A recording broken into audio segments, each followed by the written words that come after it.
நேற்று காலையிலிருந்து நீங்க இதுவரைக்கும் கடுமையான போராட்டம் உணர்வு பூர்வமா போராடிட்டு இருக்கீங்க.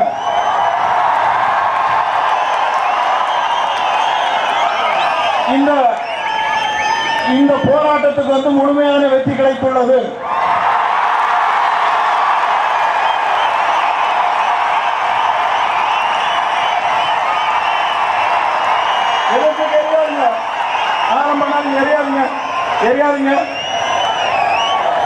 எரியாதீங்க, வாட்டர் பாக்கிறதுக்கு எரியாதீங்க, கொஞ்சம் டிசிப்ளின். இப்ப இந்த ஜல்லிக்கட்டு தொடர்பாக அவசர சட்டம் இயற்றுவதற்காக மத்திய அரசை வலியுறுத்துவதற்காக முதலமைச்சர் இன்னைக்கு நைட்டே உடனடியாக டெல்லிக்கு கிளம்பி செல்கிறார்.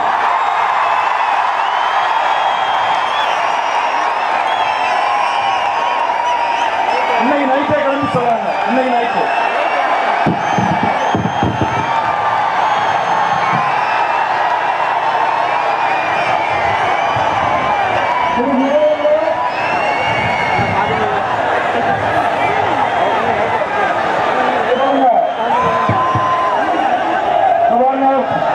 குழந்தைகள் பெண்கள் இருக்கிறாங்க. குழந்தைகள் பெண்கள் இருக்கிறாங்க. குழந்தைகள் பெண்கள் எல்லாரும் சமாளிக்கணும்.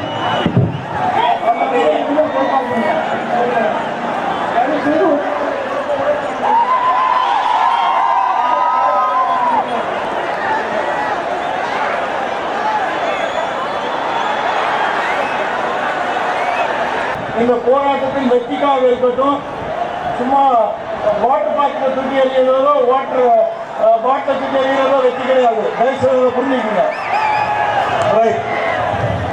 இப்ப இது சம்பந்தமா அரசாங்கத்திலிருந்து ஒரு ஸ்டேட்மெண்ட் முதலமைச்சர் வெளியிட்டிருக்கிறாங்க. அதனுடைய இது 2 பக்க ஸ்டேட்மெண்ட். நான் சாராம்சம் ஒரு கடைசி பேஜ் மட்டும் கடைசி பாராகிராஃப் மட்டும் படிக்கிறேன். கொஞ்சம் அமைதியா கேளுங்க. நாளையில கொஞ்சம் அமைதியா இருங்க, கொஞ்சம் பொறுமையா இருங்க.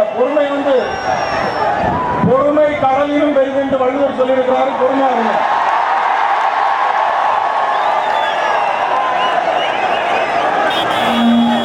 நிலைநாட்ட, பாரம்பரியத்தை காத்திட, உள்ள குமுறல்களை வெளிப்படுத்திட அறவழியில் மாணாக்கர்களும் பொதுமக்களும் மேற்கொண்டுள்ள போராட்டங்கள் நமது உணர்வுகளை வெளிப்படுத்தும் வகையில் உள்ளன.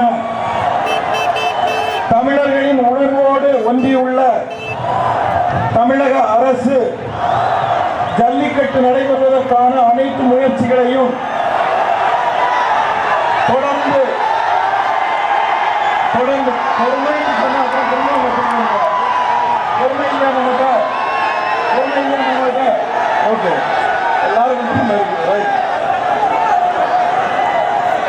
உணர்வோடு ஒன்றியுள்ள தமிழக அரசு ஜல்லிக்கட்டு நடைபெறுவதற்கான அனைத்து முயற்சிகளையும் தொடர்ந்து எடுத்திடும் என்ற உத்தரவாதத்தினை நான் அளிக்கிறேன்.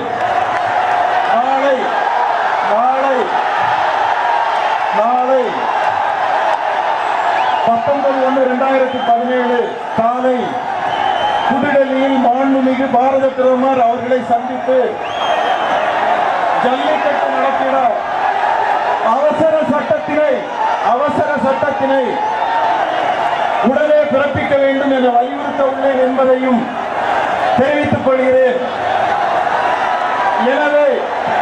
எனவே இந்த போராட்டத்தில் ஈடுபட்டுள்ள அனைவரும் தங்கள் போராட்டங்களை கைவிட வேண்டும் என நான் அன்புடன் கேட்டுக் கொள்கிறேன்.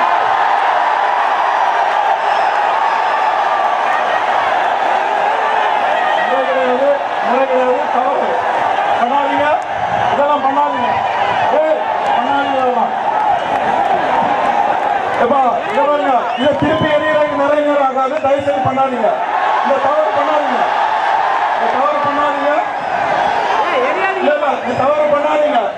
இது பண்றது தவறு.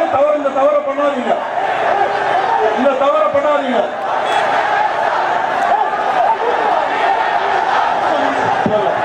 பாட்டு எடுத்து எறிகிறதோ பாட்டு பாட்டு எறிகிறதோ தமிழனுடைய வீரத்துக்கு அழகல்ல.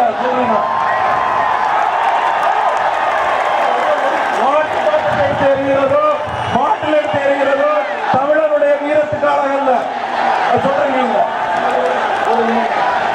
ஆக இந்த அறிக்கை வந்து முதலமைச்சரால் வெளியிடப்பட்டது. அந்த அறிக்கையை இப்போ படிக்கிறீர்கள். தயவு செய்து அரசு வந்து தமிழக அரசு எந்த அளவுக்கு இந்த போராட்டத்துக்கு முக்கியத்துவம் கொடுத்து, எந்த அளவுக்கு மாணவர்களுடைய இளைஞர்களுடைய உணர்வுக்கு முக்கியத்துவம் கொடுத்து உடனடியாக இதற்கான நடவடிக்கை எடுப்பதற்காக முதலமைச்சர் டெல்லி செல்கிறார் என்ற ஒரு புரிந்து கொண்டு தயவு செய்து போராட்டத்தை கைவிட்டு செல்லுமாறு தயவு செய்து கேட்டுக்கொள்கிறேன்.